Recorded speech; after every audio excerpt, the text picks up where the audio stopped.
You're watching Local News Network Durango. I'm Wendy Graham-Settle. When the 947th Engineer Company with the Colorado National Guard relocated from its Armory building in Bodo Industrial Park to Montrose 2 years ago, the move proved to be a boon to the Plata County Sheriff's Office. That's because the Army National Guard leased the property from Plata County. And when the company moved, the land and all its improvements, including a 17,000 square foot building, reverted back to the county's ownership. Now it will become the new headquarters for the Plata County Sheriff and his staff of 60 deputies, investigators, and administrative officers at a savings of more than $6 million.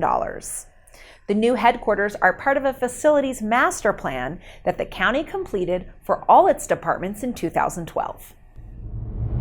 Long before I was a sheriff or the current board was in place, county commissioners started setting aside money because they knew as the county grew, they'd have to have facilities to be able to meet the services of the citizens as the needs grew.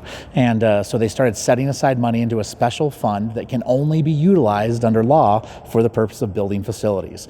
In 2012, they conducted a master plan study that identified each and every need of the county in terms of space.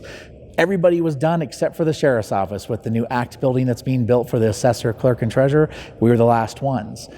The sheriff's headquarters are now located in a 13,000 square foot building that once served as the Redfield Rifle Scope Factory, originally built in 1972.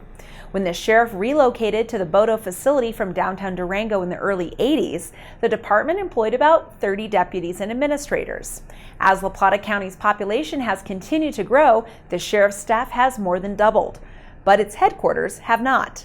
The county originally estimated that a new sheriff's headquarters would cost about $10.6 million, a sum it couldn't cover.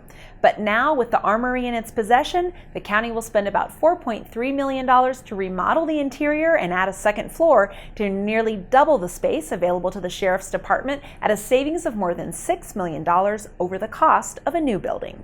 We're going to have a couple of different things that'll make us operate much more efficiently and effectively in this space than what we currently do. We've built in a workout facility for staff so that they can stay in shape. We've got a built-in space for a mat room for our rest controls, which is required by the post, or the state law requires every peace officer to do a rest control training every year. We've got a significant space set aside that'll accomplish all of our evidence needs. We have a weapons vault to store the extra weapons that we have that we've never had before. So there's just a lot of pieces that'll make functioning out of this space much better for the sheriff's office. The building comes with 5 acres that will provide additional room for growth. Smith hopes to use some of the acreage to build headquarters for the county's search and rescue team, an all-volunteer organization that currently has no home but serves at the direction of the sheriff.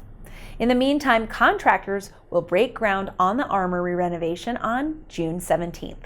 Smith says if all goes as planned, the department will be in its new headquarters by early 2020. If you'd like to know more about the new project, visit co.laplata.co.us. Thanks for watching this edition of Local News Network Durango. If you liked this story and want to watch it again, visit our website at durangotv.com, where you'll also find an archive of our past stories. You may also catch us on Durango Cable Channel 15 or on one of the many digital signs located around town. I'm Wendy Graham-Settle for Local News Network Durango.